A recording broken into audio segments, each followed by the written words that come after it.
La luminosité est magnifique. L'écran, j'avais dernier depuis hier. Oh my god, that just... Allô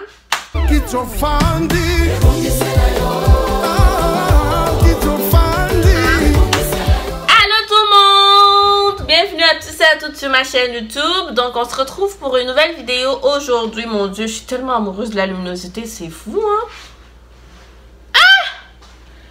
Bref, donc une vidéo qui va parler plus des équivalents du système québécois et du système français, parce que j'ai plusieurs personnes qui ne savent pas à quoi équivaut des fois certaines classes ici, ce que ça veut dire, parce que moi aussi j'ai eu le même problème quand je suis arrivée.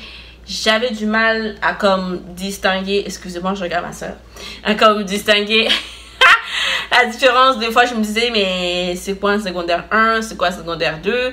Donc cette vidéo va plus porter sur ces côtés là. Donc avant de commencer la vidéo, je t'invite à me mettre de pouces en l'air, à t'abonner à ma chaîne YouTube, à me suivre sur mes réseaux sociaux que je vais mettre juste ici. Suivez-moi là-dessus, c'est comme suivez-moi là-dessus. Puis ben aussi, qu'est-ce que je voulais dire, à partager la vidéo. N'hésitez pas à commenter, à m'écrire aussi par courriel si vous avez des questions quelconques. Je vais essayer de m'étancer parce que à un moment donné je vais mettre une image ici. Donc voilà, j'espère que cette vidéo va répondre à vos questions. Donc let's go. Alors, je me suis prise des notes comme d'habitude, mais en même temps, je vais essayer de mettre une capture juste ici pour dans le fond, montrer ce que je veux dire avec un schéma que je trouvais sur Internet. Donc, c'est vraiment facile. Je me rends compte que beaucoup ne font pas de recherche parce que tout est sur Internet, dans le fond. Pour commencer, ici, dans le fond, le système, disons, primaire. Primaire, dans le système français, ça s'appelle élémentaire. Donc, on a premier, deuxième, troisième, quatrième, cinquième, sixième pour le système québécois.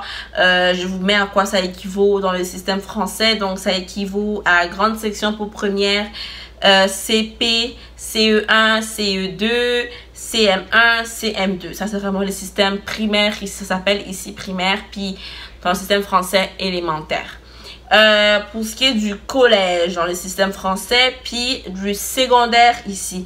Ici, on a secondaire 1, secondaire 2, secondaire 3, secondaire 4 et secondaire 5. Ça, c'est vraiment le secondaire au maximum, alors que en France, ça s'appelle collège. Donc, secondaire 1, ça équivaut à 6e, 5e, 4e, 3e et seconde. Donc, ça, c'est le système français. Donc, vraiment, essayez vraiment plus de vous fier assez graphique juste ici à côté. C'est comme un résumé de tout des équivalents en fait du système français et québécois. Aussi, n'oubliez pas que le cégep c'est 2 ans. Donc j'ai eu beaucoup de questions. Là j'ai enlevé ce graphique là. J'ai comme eu beaucoup de questions, les gens qui me disent mais c'est quoi la différence entre un cégep et une université. Donc on va récapituler. Dans un cégep, il y a ce qu'on appelle le programme pré-universitaire. Donc, ça, c'est 2 années.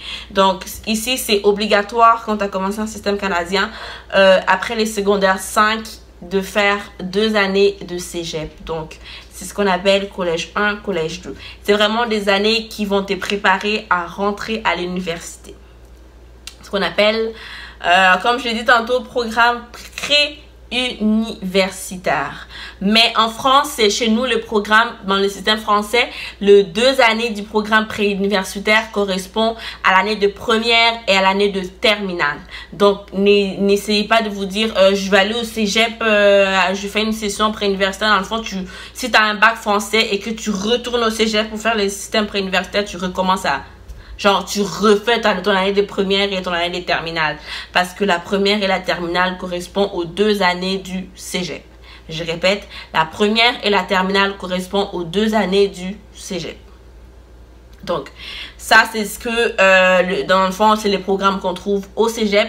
Mais sinon, au cégep, on a aussi les programmes professionnels, si on peut le dire. C'est comme des programmes qui durent 3 années, qui te préparent directement à rentrer dans le métier de ton choix. Il y a des programmes comme soudure, il y a des programmes comme infirmerie. C'est vraiment des programmes qui, tu auras à faire des stages, à faire des pratiques. Donc, tu n'as pas besoin d'aller à l'université après ça, parce que juste après les systèmes professionnels, tu peux directement rentrer dans le métier. Et plusieurs entreprises, d'après ce que j'ai pu voir, privilégient plus les gens qui ont des DEP, donc on appelle diplôme d'études professionnelles, qu'ils ont eu à faire au cégep pendant 3 années. Si vous voulez faire ces programmes-là, vous pouvez le faire soit au cégep, où il y a des écoles spécialisées qui proposent des programmes pareils. C'est sûr qu'à l'université, ça sera pas pareil, ça sera pas appelé diplôme d'études professionnelles, mais ça sera appelé baccalauréat pour l'équivalent d'une licence en France. Puis maîtrise, ça reste maîtrise, doctorat, ça reste doctorat. Voilà, donc c'est une courte vidéo juste pour comme vous mettre en garde. Il y en a qui me disent mais c'est quoi la différence entre cégep et université? Je viens de l'expliquer, faites très attention. Si vous voulez aller au cégep pour faire un programme professionnel, c'est 3 ans.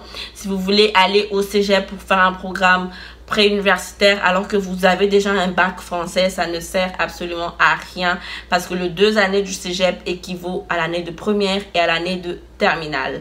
Donc j'espère avoir répondu à vos questions. N'hésitez pas à me contacter par courriel si vous avez des questions, puis ça me ferait un réel plaisir de vous répondre. Juste un petit point avant de partir, y en a qui me disent mais les permis d'études on l'a à l'aéroport. Oui, je n'en disconviens pas, sauf que avant d'avoir le permis d'études à l'aéroport, on fait une demande avant de rentrer là. Comme il faut qu'il te délivre une lettre qui dit que oui, votre demande de permis d'études a été approuvée pour telle date à telle date, puis c'est vraiment le document là que vous l'amenez à l'aéroport, puis c'est à partir de ça qu'ils vont pouvoir vous délivrer votre permis d'études. Ne vous dites pas que parce que on délivre mon permis d'études à l'aéroport, je n'aurai pas à faire ma demande. Non, il faut faire la demande, il faut que la demande soit approuvée pour que à l'aéroport, eux, ils puissent vous délivrer votre permis d'études.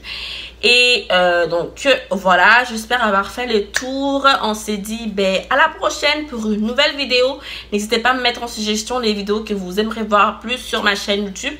Parce que je pense que je suis pas mal restée dans le système plus canadien. Je vais essayer de vous parler plus de la vie en général, de la vie étudiante ici, de la vie ici, des affaires qu'on trouve ici, des difficultés qu'on trouve ici. Ça se peut que vous passiez par là. Fait que je vais essayer plus de m'attarder sur ça pour comme vous mettre plus au courant. Donc voilà, la vidéo s'arrête là. On s'est dit ben à la prochaine pour une nouvelle vidéo. Ciao ciao, bisous. Ebana, ebana, na